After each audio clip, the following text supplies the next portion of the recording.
Bonjour à tous, j'espère que vous allez bien. Aujourd'hui, nous allons évoquer l'aérotrain, qui est l'ancêtre du TGV. Il a été construit par l'ingénieur Jean Bertin. C'était un train, donc, qui circulait sur des voies spécifiques et surtout qui avait la particularité de se déplacer sur les coussins d'air. Les voies étaient en forme de T inversée et ça lui permettait d'atteindre des vitesses vertigineuses de l'ordre de 250 à 300 km/h. Il existait plusieurs modèles. D'abord l'aérotrain 01, puis l'aérotrain 02. Il y a eu le S44 également. Ensuite le I80 250 Orléans. Et pour finir, le I80 HV pour haute vitesse. Des accords ont été rapidement trouvés avec l'administration pour construire une voie d'essai de 6,7 km qui était prévue dans l'Essonne entre Gomès, la ville, et Limours, sur la plateforme désaffectée de l'ancienne ligne de train reliant la ville de Chartres à Paris. C'est sur cette voie que pour la première fois en février 1966, la vitesse a atteint la vitesse de 200 km/h. Et là, les records pleuvent. Ce sont même 345 km/h qui ont été atteints en novembre 1967. Pour l'occasion, l'aérotrain numéro 1 avait été équipé d'un turboréacteur complété de 2 fusées d'appoint à poudre. L'année suivante, en 1967, donc, l'aérotrain numéro 2 est construit. Il est mieux profilé que le précédent, il est propulsé cette fois-ci par un réacteur, autant dire qu'on n'est plus du tout sur la même échelle et il permettra d'atteindre des vitesses beaucoup plus élevées pour pouvoir étudier le comportement des coussins d'air à haute vitesse. Il continue à utiliser cette petite voie de 6 km et le 22 janvier 1969, l'aérotrain 02 atteint la vitesse record de 422 km/h. En 1969, toujours, commence la construction de la voie expérimentale de 18 km entre Artenay et Saran, en gros au nord d'Orléans.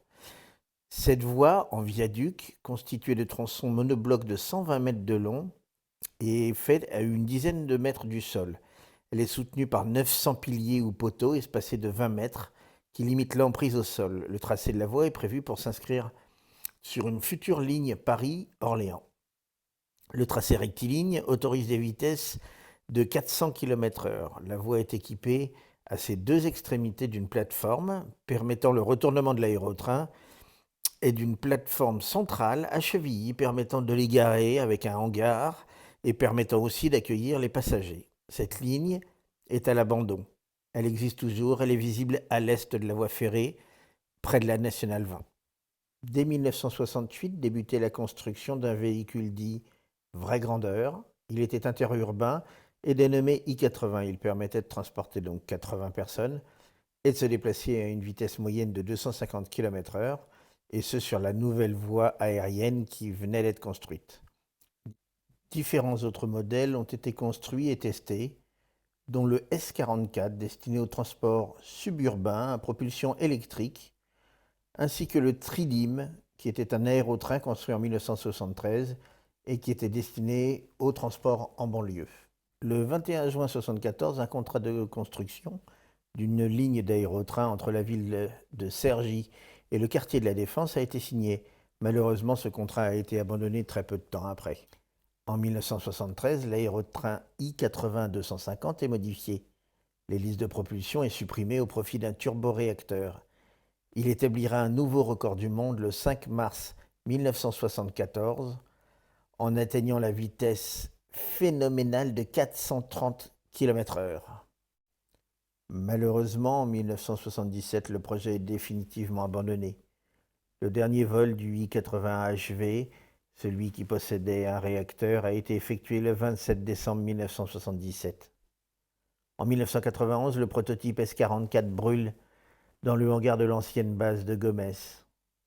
Le 22 mars 1992, le prototype de l'aérotrain I-80, qui sommeillait dans les hangars cette fois-ci à Chevilly, est totalement détruit dans un incendie d'origine criminelle. L'ensemble des carcasses, ainsi que les hangars et les plateformes, tout a été détruit et a ensuite été ferraillé. Il ne reste absolument plus rien de l'aventure de l'aérotrain. Si votre chemin vous mène près d'Orléans, vous pourrez toujours voir ces arches de béton sur lesquelles un bel oiseau a pu s'envoler à près de 450 km/h.